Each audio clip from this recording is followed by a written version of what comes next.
Let's observe silence for some time.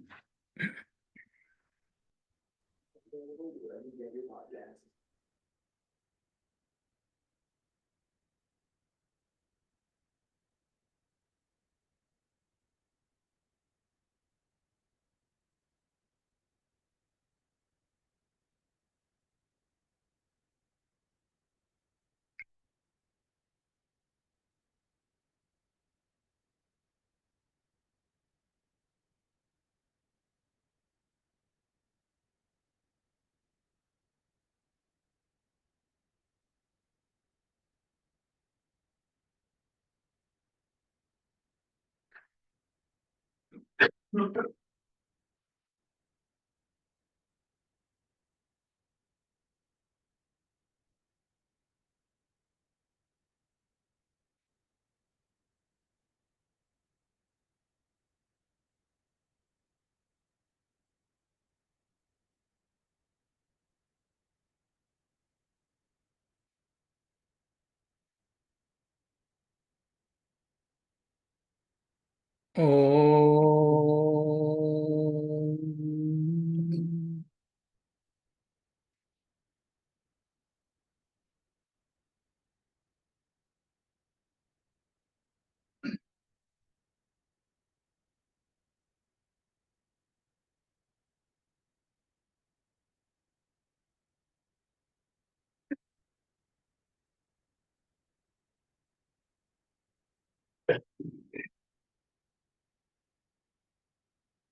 So last week we covered topic number 4, nature protects. So any doubts from that topic? In the beginning of that last week, you made us. You said that with moving intellect, conquers time, space, and causation. Mm-hmm.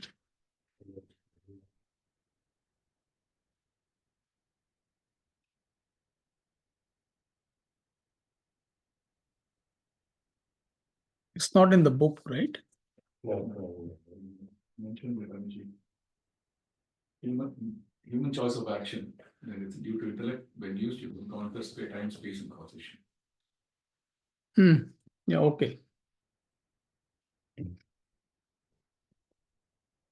See, when we say human intellect can conquer time, space, causation, so that's the capacity to deal with the nature, conquer nature, as it were. See, time, in a sense, I don't know how many of you are in the West Coast right now. I think some of you are, is anybody? Yeah, Raniji is there in Houston. What's the time there?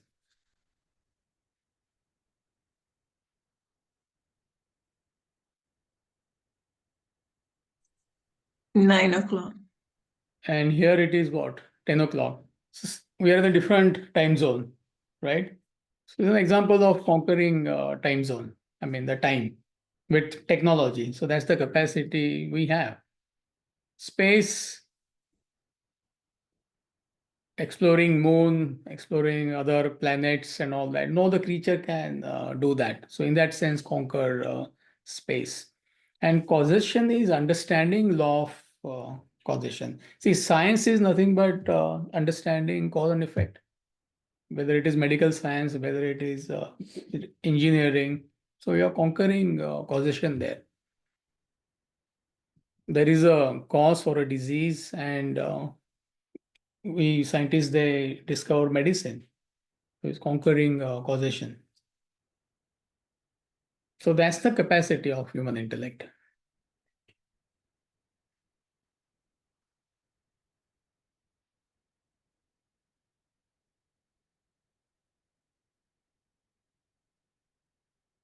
Any more doubts from that topic?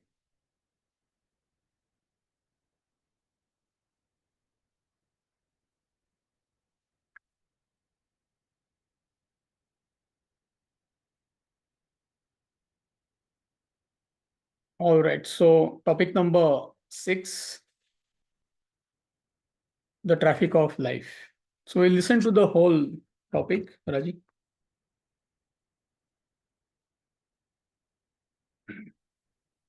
The traffic of life. As a human being, you must study how you function in the world. Understand that you have a physical body which acts as a mere vehicle. The mind and intellect uses it to move from one experience to another. The body houses the sense organs of perception and action. The organs of perception receive the stimuli from the external world. The eyes receive color and form. The ears receive sound. The nose, smell. Tongue, taste, and skin, touch. These stimuli received within are reacted upon by the mind and intellect.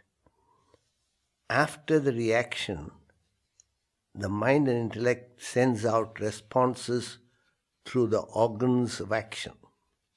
Thus, every human being goes through the 3 transactions of receipt of stimuli, reaction with the stimuli, and response back into the world. These 3, receipt, reaction, and response, actually constitute the traffic of life. You go through these transactions every day from birth to death. It is in your interest to examine and streamline these transactions for success and progress, peace and happiness, and above all, your spiritual evolution. Make sure the stimuli reaching your organs of perception are proper and conducive for your overall growth in life. That the mind and intellect reacting with the stimuli is of fine quality, and the responses by the organs of action are perfect. The 3 transactions of life are akin to the manufacturing process in a factory.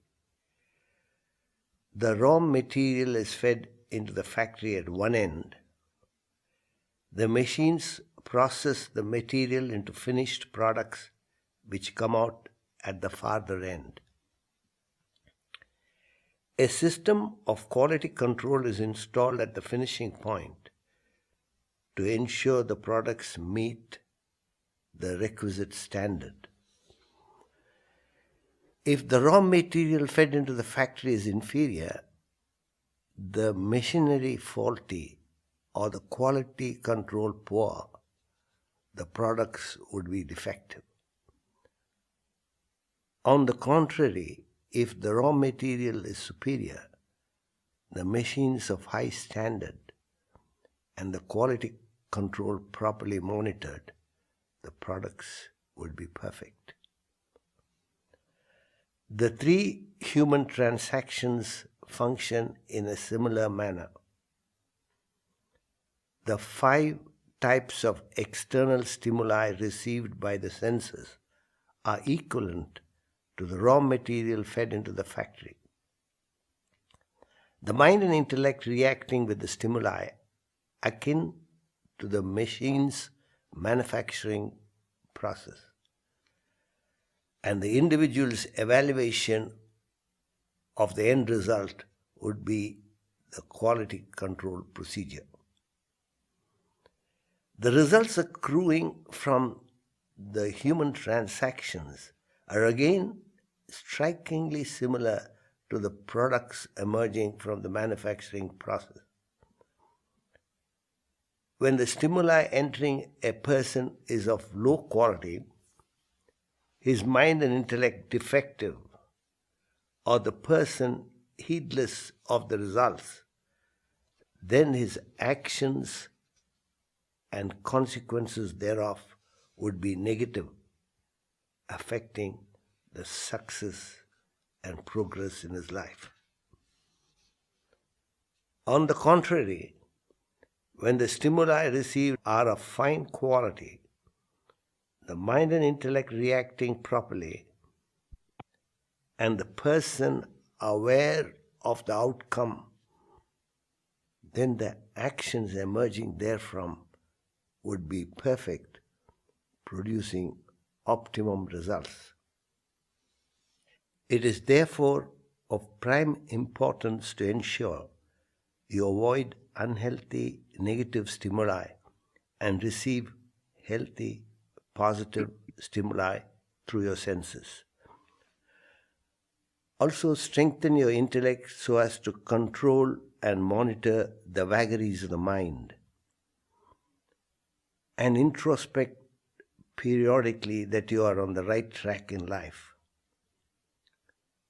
By perfecting these main transactions of life, you should gain success in action, mental composure, intellectual poise, and spiritual edification. Thus, with a clear understanding of how the human system constantly functions through these three transactions of life, you've got to lift yourself by yourself. No external forces can per se bring about your internal transformation. No doubt, when leaders, elders, parents set a high standard of life and not force their wards to follow them, then the latter would emulate them, take their lead.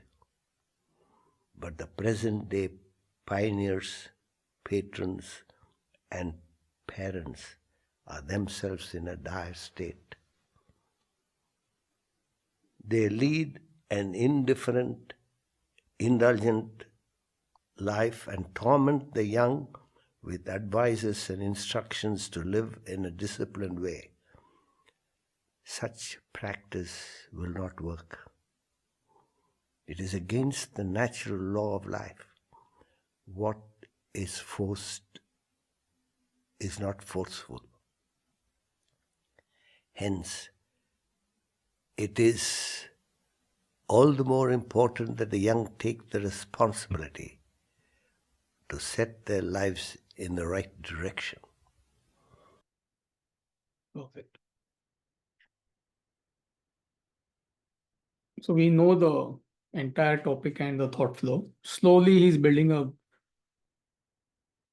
particular concept. See, what we learn here is very important and practical. Life is made up of three transactions for any human being, whoever you are, whatever you are doing in life, rich or poor, healthy, not healthy, successful, not successful, man, woman, doesn't matter.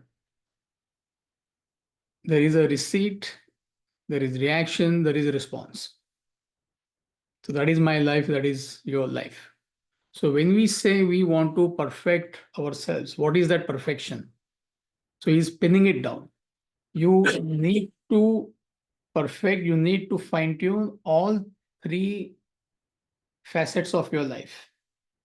What you receive, which is called as receipt. So what you receive from the world is stimuli.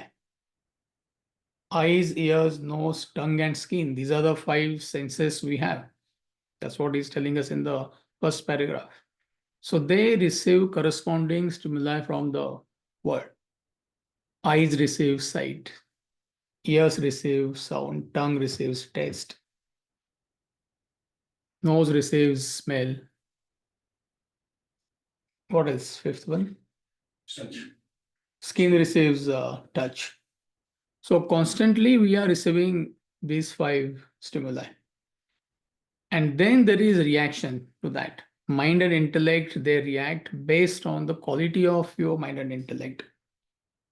So if mind is pure, intellect is clear, there will be appropriate response and reaction. But if mind intellect is not developed, it is of poor quality, then the response and reaction will be accordingly. So when we talk about perfection, we need to perfect all 3 transactions of life, because this is what is happening to us constantly. See, to begin with, what you receive from the world is extremely important. Like traditionally, we use the word satsanga. So my Indian friends, they will know what I'm talking about. It doesn't need any explanation. So satsanga means positive stimuli. That is the very easy way to understand that. Positive stimuli at all levels of your personality, 5 levels of your personality. Because what goes in comes out. That's the law. So if you take unhealthy stimuli, see, if your mind and intellect is completely reformed, it doesn't matter what you receive.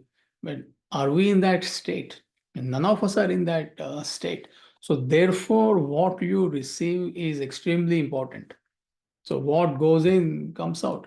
So if you receive unhealthy stimuli, for example, if you keep on listening to sensual music, I'm giving you just an example, it is going to bring out those tendencies in you, and there will be reaction accordingly.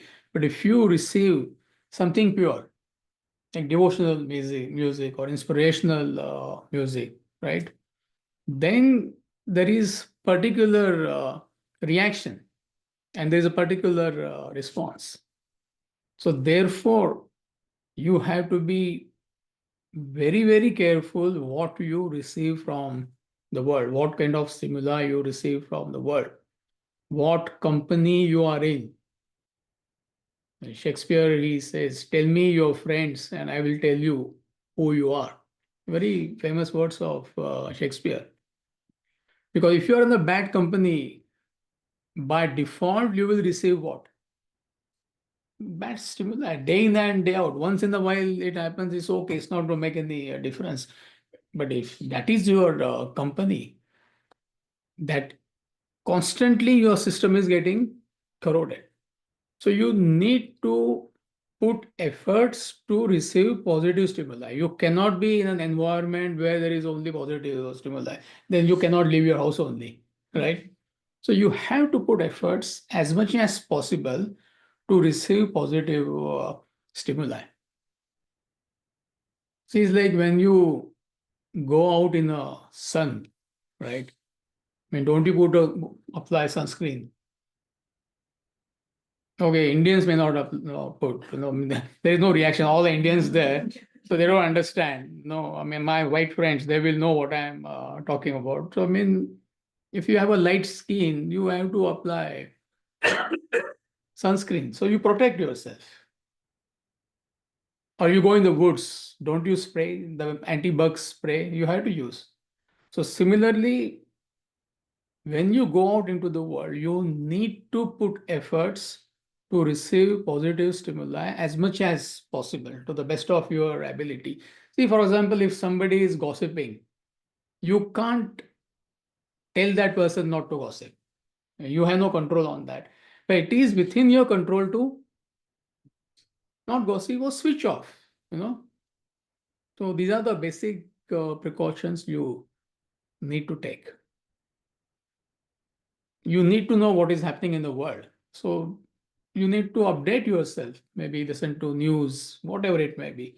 But if you are immersed in that, what will happen? Last year, I was with Swamiji, almost for an hour and a half in his room. He just told me, okay, better sit. And it was during some major event was happening, either retreat or something like that. And people who are very close to him, They were coming one by one for 5 minutes, 10 minutes. So 6, 7 people came. And to everybody, he's asking the same. He asked the same question: how much time you spend watching news?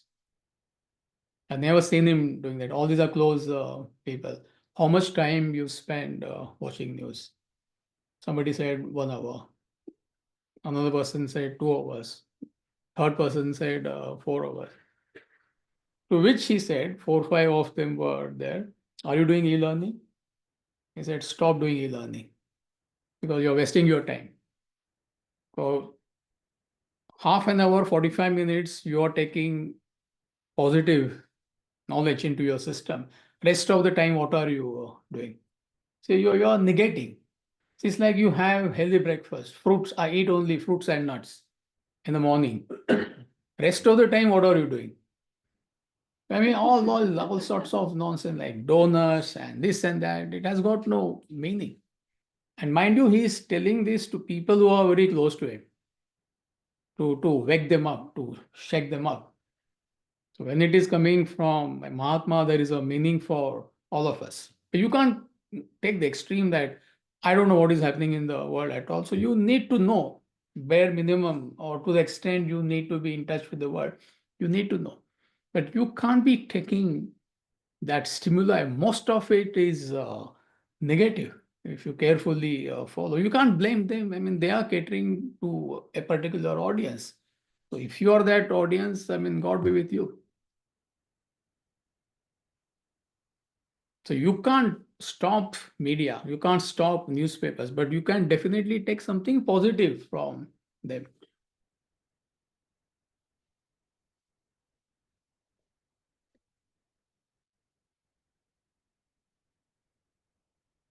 And then the ultimate solution lies in making your intellect pure, rather mind pure and intellect clear. For that, you need this knowledge, without which it is not possible. See, then it does not matter in you could be in any situation. People may throw any stimuli at you. I mean, your reaction response by default will be positive. And again, there are many examples in the scriptures they give, and these examples should not be taken literally. A lot of people take them literally and they get into trouble. Then they say, how can I live life? How can I apply them in my day-to-day life? So these examples, there is a powerful message. That message we need to take. So one such story is in Maharashtra, Pune. There's a very famous saint. I think his name is Tukaram Maharaj. So those who are from that area, they will know. Charu knows what I am. She's the only person nodding, but she knows whom I'm talking about. So there is a story about him, that every day he used to go to the river for a bath, And there was one guy in the village who really hated him for no rhyme or reason. He did not like him. And his house was very close to the river, so he could not avoid. And he used to wait in the balcony. So he used to take a dip in the river and he used to come out. And on the way home, he used to spit at him from the first floor. Poor guy, he didn't say anything. Again, he went back. He used to take a bath. Again, he used to spit at him. 4, 5, 6, 7 times he used to do, and finally he used to say, okay, let him go. So the point here is what you need to understand. See, the stimuli could be lowest. And what can anybody throw at you?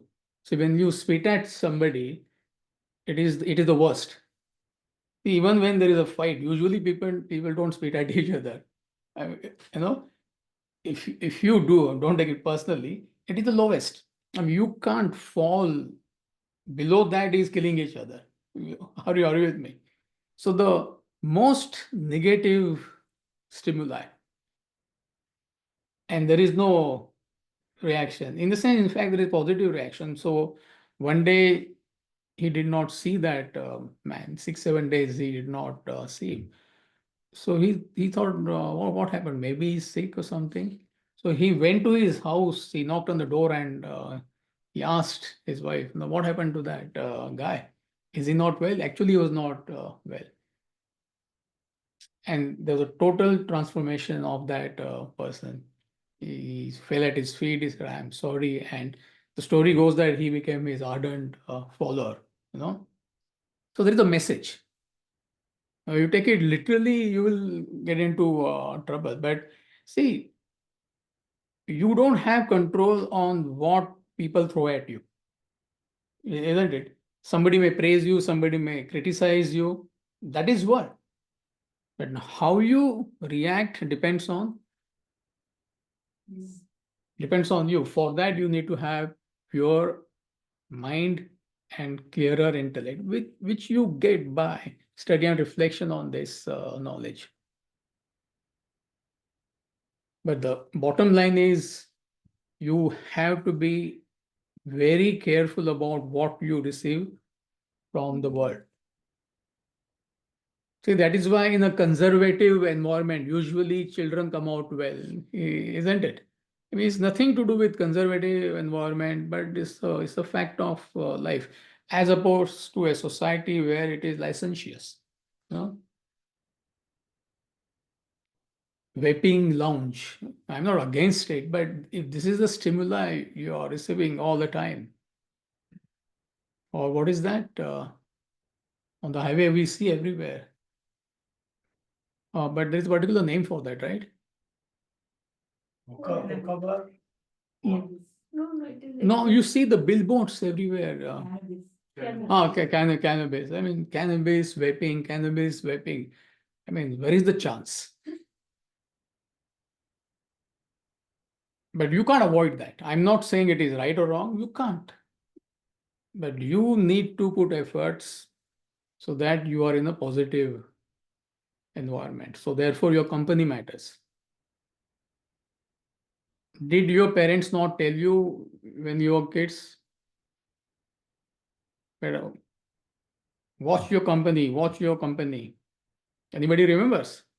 It doesn't matter which part of the world you are born and brought up in. All parents, they told this. So that's the reason.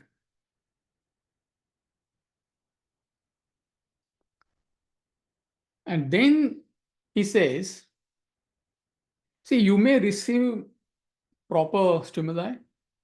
You may be working on developing your personality, which is mind and intellect.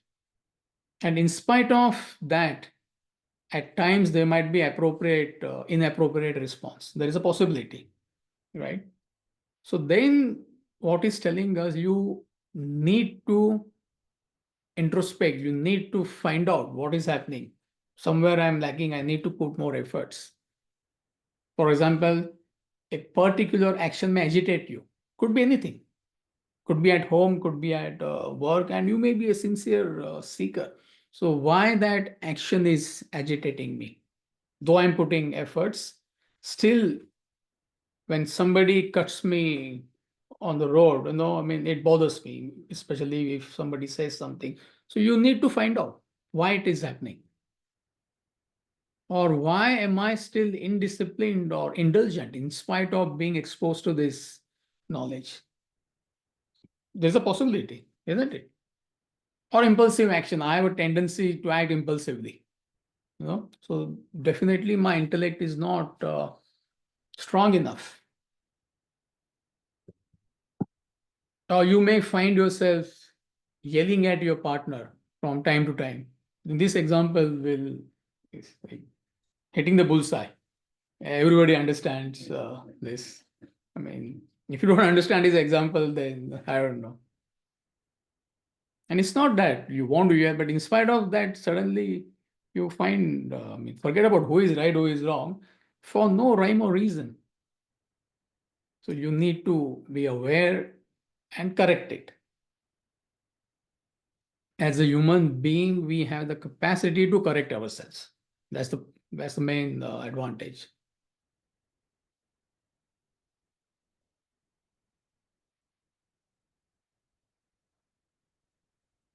And another possibility is you may receive positive stimuli, but still there could be a negative reaction, isn't it?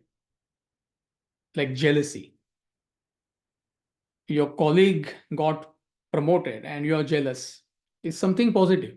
That your own colleague with whom you have been working for 5, 10, 15 years, or your own friend, then why are you, instead of celebrating, why are you jealous of him or her? So definitely you need to correct yourself. But the ultimate solution lies in getting this knowledge. This is what is telling us in the last paragraph. Thus, with a clear understanding of how the human system constantly functions through the three transactions of life, you have got to lift yourself by yourself. In fact, this is from Bhagavad Gita, Uddharet Atmana Atmanam. That's what is quoting. So you need to put yourself to correct yourself. It's not going to happen automatically. If you don't do that, it's not going to happen. So for that, you need this knowledge, this is what we are studying. But you need to convert this knowledge into wisdom with your own efforts. And without study, reflection, it's not going to happen. But you need to put consistent efforts to improve yourself and correct yourself from time to time. And that's what he's telling us. Ideally, parents and leaders, they should live an ideal life. Then for children, there is a reference. But nowadays, where are such people? I mean, it's not that they are completely absent, but this is what we find reflected in the world, isn't it? Last week, I was with one family in Canada, a nice family. So the father is having a drink, blue label, yellow label he was having, and he's lecturing his son. I mean, it's not going to work.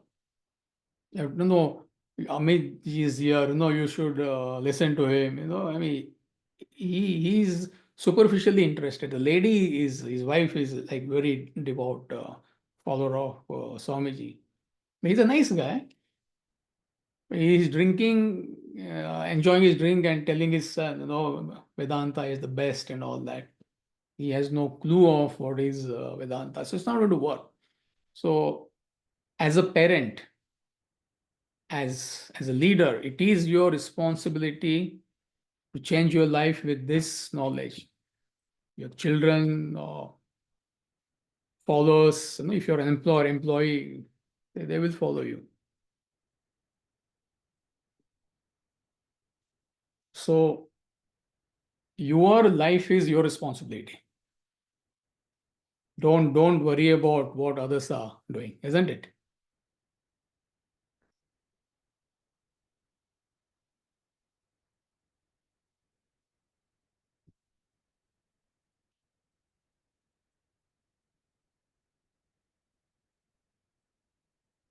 See, a lot of people, they say, I mean, what can I do? There is so much of negative, so many negative things happening in the world. There's corruption, there is this, there is that. You can't control anybody. You have no control on the world. You have no control on others. The only person you can control is who? You yourself. So why worry about others? There are 35, 36 of us online. Maybe another 12 people are here. So it's a sizable community, let's say like 45, 50 people. If all of us improve ourselves, imagine what will happen. I mean, your homes will be better. If your employer, you will be able to influence your employees. If a powerful leader takes to this knowledge, there'll be a substantial difference in the society. So you don't have to worry about what others are doing because you have no control on others, external factors. But definitely you can control yourself. You can improve yourself.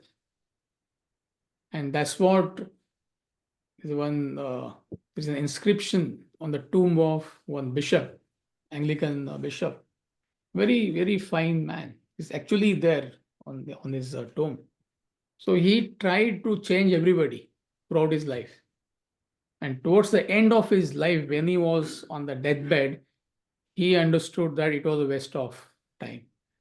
And it's fascinating if you understand what he's saying. So I'm going to ask Veera to read that. It is there in Swamiji's book. Can I have the book, please? You know the page number, right? So it's called as Citations, Tribute, and Quotes. It's a very light book. There are quotations from Bible, quotations from Gita. There are quotations from like famous philosophers and all that. So it is inspiring. When Swamiji was not well, he wrote this book. He scribbled, at the age of whatever, 91, 92, he went through major surgery. 3 weeks, he was supposed to be in bed rest. So that's the time he wrote this book. So it is inspiring if you can carry it with you when you travel or whatever. So that's the book I am referring to. So it's a quote inscribed on the tomb of an Anglican bishop buried in the crypt of Westminster Abbey. So Veera is going to read what he says. What is that inscription?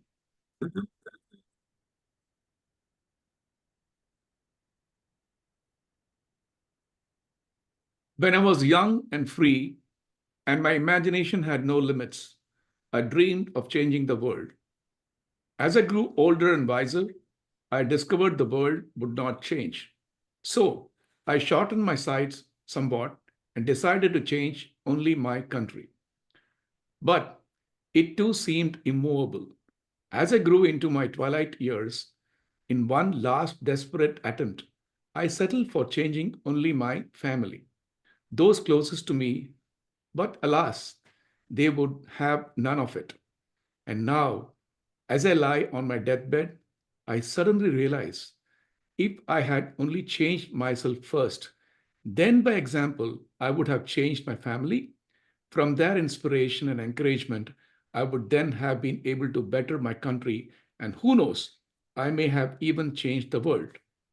Quote inscribed on tomb of an Anglican bishop buried in the crypt of Westminster Abbey. Very inspiring, isn't it? So don't worry about others. And first of all, you cannot change anybody. If you try to change them, it will backfire. So you worry about yourself, you become a better human being.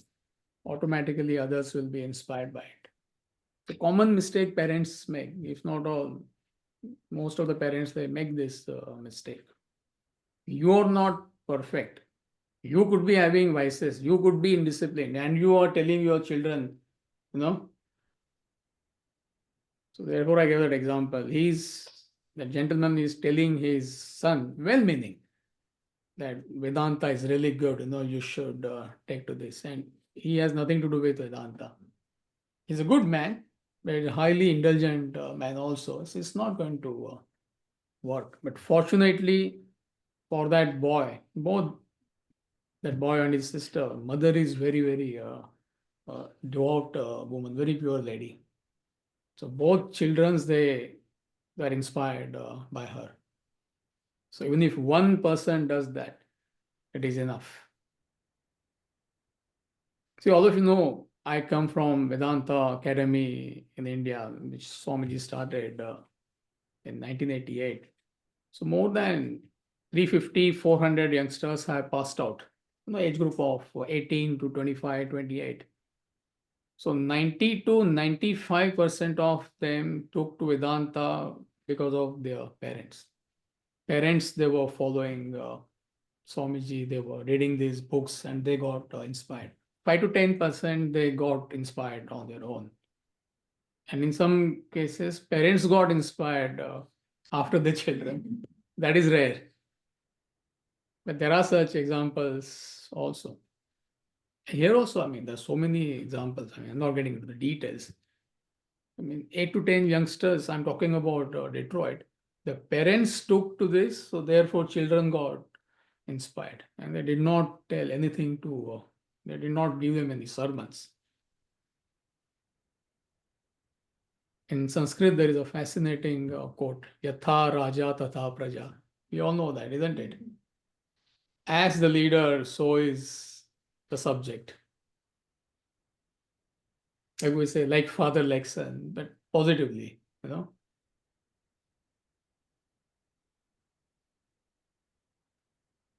So simple but very useful topic. So any doubts? Anything not clear?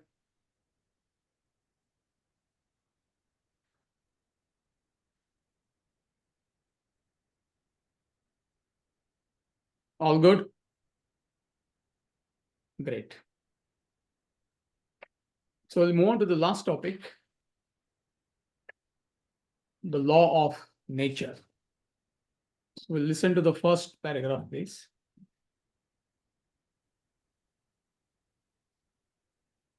The law of nature. With the lack of true leaders in today's world, the younger generation needs to study the lives of their predecessors, parents, and peers with care and caution, and not let any form of personal emotion interfere with their rational analysis and findings.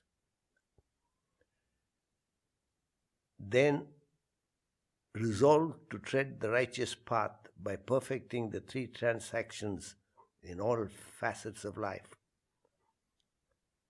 They may take guidance from the wise, but not yield to irrational views of outside forces.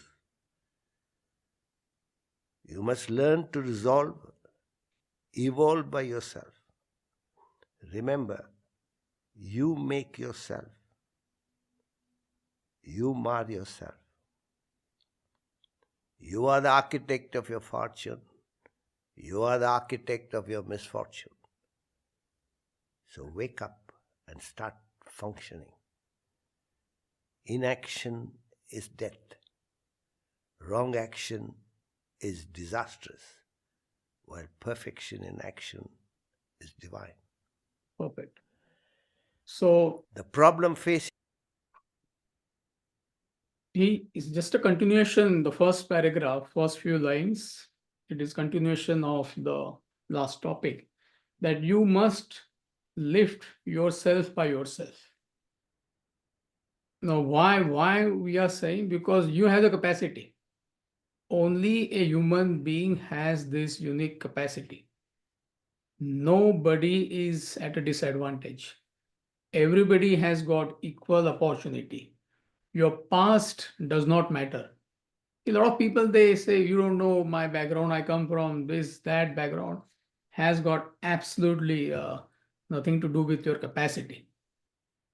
You can completely negate your past if it is negative, and write a bright new future for yourself, provided you put efforts. If you don't do anything, definitely nothing is going to happen.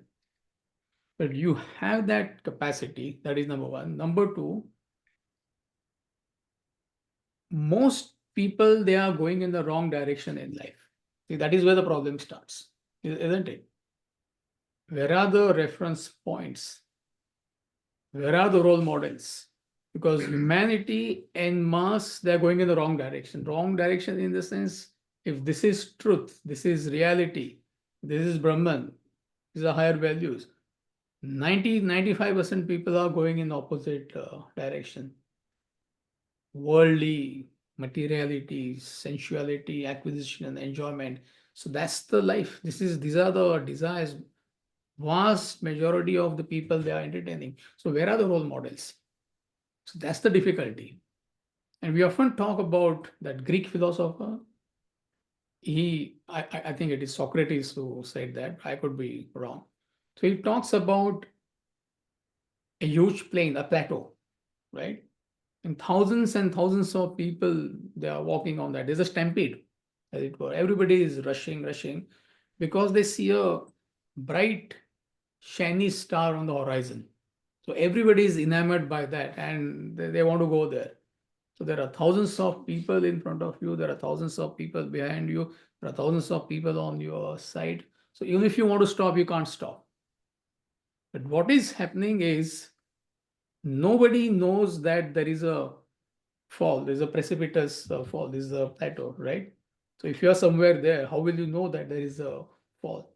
But only when you are falling, or I mean, you understand, but it is too late. So this is the plight of all of us, because you believe happiness is in the external world due to ignorance. So whole life you are chasing objects and beings of the world and getting beaten up by the world over and over again. Worry, stress, anxiety, conflicts, confrontation, clashes. This is the life of most people. So where are the role models? Where is the knowledge to take a U-turn or go in the opposite direction? That's the difficulty everybody is facing. And if you have a little bit of knowledge, you'll understand this, what I'm saying. 20% of knowledge you get, you understand you're going in the wrong direction, or others are going in the wrong direction. You can't control others, but definitely you can do course correction for yourself. You don't need too much of knowledge. Yeah, you may have knowledge, but you may not do anything about it. That is possible. But when you get exposed to this knowledge, you understand that I'm going in the wrong direction in the life. I'm trying to find peace and happiness where it is not there. That's what it means. And unfortunately, knowledge of the scriptures is not available. Scriptures, they tell us what are the higher values of life. Where is that knowledge? It is there, but it's not available for a common man. Why it is not available? Because all religions, they have been reduced to non-essentials. Either you follow something blindly, there is blind faith, or mechanical rituals, or superstitious beliefs. Any religion has been reduced to this. You take away these three things, there is no religion left. But the philosophy, every religion has philosophy, which is Vedanta, knowledge of life and living, eternal truths. Hardly anybody goes to that. So though scriptures are supposed to be they're supposed to give us guidance, hardly it is accessible. So that's the problem. And then, so therefore he says, so wake up and start functioning. Inaction is death. If you don't do anything, precipitous fall. Understood. Wrong action is disastrous. It doesn't need any explanation. Because most of your actions are based on mind. So there's a potential of you doing wrong action every day. In fact, you are doing it. Only thing you're not aware of it. Ignorance is bliss. So therefore, we are happy. While perfection in action is divine. See, one of the names of Arjuna in Bhagavad Gita, most of you are doing Bhagavad Gita, it's all symbolic. Gudakeshaha. Gudakesha means one who has conquered his sleep, meaning dynamic person, active. So to receive this knowledge and to bring about transformation, you need to put efforts. That's what it means. A lazy person cannot do that, isn't it? You may just have knowledge. You may appreciate this knowledge, but as far as your personal life is concerned or application of this knowledge is concerned, it doesn't help you because inaction, you're not doing anything about it. So therefore he says, so wake up and start functioning. Wake up to what? Not from sleep, he's saying. Wake up to what? Anyone onliner? So wake up and start functioning. Wake up to what?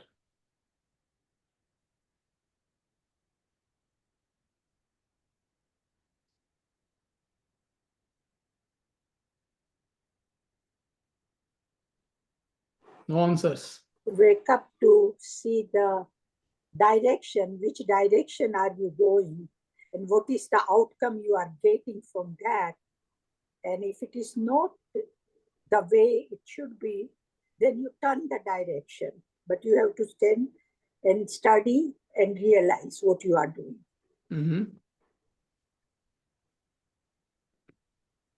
Yeah, good, very good. Anyone else? Open for all. Wake up and examine your mind and your intellect Mm-hmm. and work on it, strengthen your intellect. Mm-hmm. That's the problem. Yeah. I would say waking up to awareness, self-identity. Yeah. Perfect. What else? So all these are correct answers. Wake up to know that you mar yourself, you make yourself. You are the architect of your possibilities. Look at that reality. Yeah. Why not? So wake up to the realities of life. In this knowledge, are you one of the members who is going to fall? That Plato example. Don't go by the herd instinct. Most people are going in the wrong direction. So to understand that, you need to wake up. It's not easy.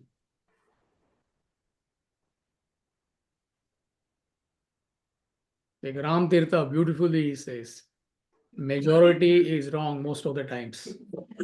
The fascinating statement, and our point is most people are doing it. You see, anything you say, everybody is doing it, therefore I am doing it. It applies in a worldly path, it also applies in the spiritual path. Spiritual path, what most people are following, we discussed just now. Blind faith, mechanical rituals, superstitious belief.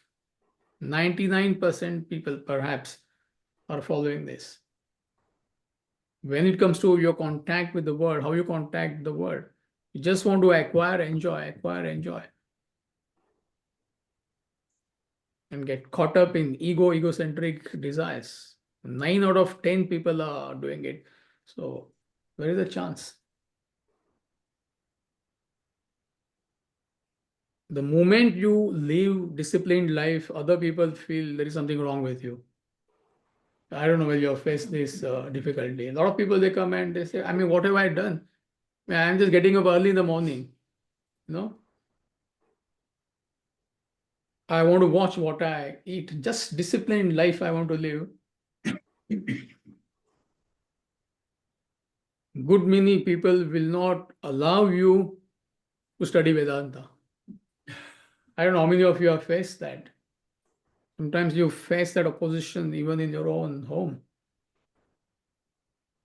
Your husband may oppose, your wife may oppose, your parents may oppose, your friends may oppose. They're saying, are you okay? Yeah, of course I'm okay. Therefore, I want to study this. What am I studying? How to become a better human being. No, once you cross 70, 75, when you are on morphine, you can study Vedanta. What's the use? When you're on deathbed, you need morphine. You don't need Vedanta. As simple as that. I'm magnifying. So it's not easy. So you need some kind of awakening. Therefore, he says, wake up. And once you wake up, then it doesn't matter.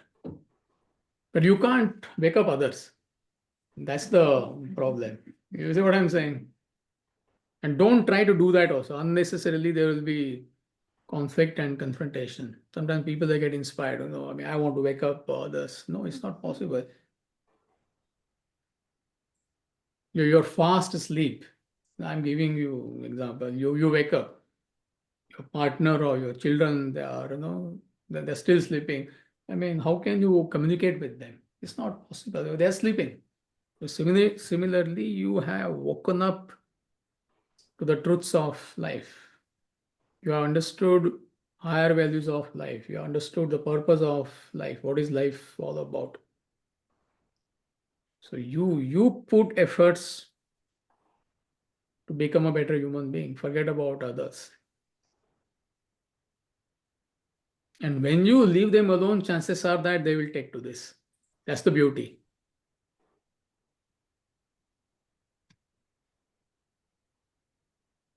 So are we okay?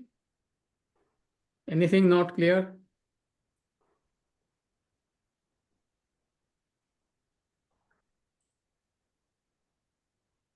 So we'll read one more paragraph and let's read two more paragraphs and then we'll conclude for today so that we can start with that thought flow. So he's going to talk about likes and dislikes. Let's find out what author is saying.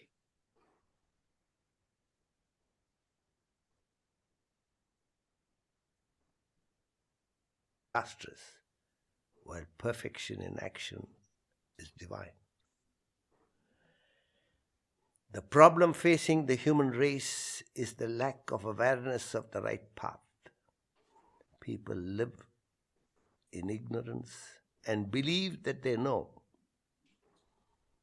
The lives of both the educated and uneducated spring from their likes and dislikes. They do what they like to do and avoid what they dislike. The mass of humanity everywhere operates upon their whims and fancies with no rational support. This problem is created by one's indifferent actions of the past. As a child, you go after anything that pleases you and keep away from that which displeases. You pursue what is pleasant to you and avoid what is unpleasant. To add fuel to fire, your parents, well-wishers, friends encourage, feed your irrational preferences. They cater to your likes and let you discard your dislikes. Thus, being fed by your own desires and others' irrational pamperings, you end up accumulating a host of likes and dislikes. And this stockpile of attractions and aversions acts as a motor, driving you to what you like and discarding what you dislike. The consequences of acting on one's likes and dislikes are detrimental, damaging in practical life. A Sanskrit verse pronounces an inevitable law governing this subject. What is experienced as nectar in the beginning ends up as poison in the end. Vice versa. What feels poisonous in the beginning turns out nectarine in the end. Such is the contradiction in life. If pleasant beginnings end up pleasant, and unpleasant beginnings end up unpleasant, humans would not need any form of education on life and living. The masses, ignorant of this law of life, freely indulge in instant pleasures and suffer their negative consequences later. Rare indeed are the wise who understand this natural law and choose to go through the initial displeasure only to enjoy true happiness thereafter. Alexander Pope endorses this law with his prudent saying, "Fools rush in where angels fear to tread." Read one more paragraph, small paragraph. Here are a few examples in practical life. People love to eat junk food for pleasure in the beginning and suffer later from obesity and ill health. And those who consume wholesome food, though not as pleasurable enjoy proper health and vigor later. Also, the populace detest to start physical training only to suffer health problems later in life. While the one going through the initial strain enjoys the reward of regular physical exercises, the law is unrelenting. You would better respect it, follow it. Perfect. So he's talking about likes and dislikes and what happens when you are victimized by them. So you have the week, so read these 3-4 pages, and then I will explain next week the concept of likes and dislikes. So any quick question from today? Is something not clear or you want more explanation?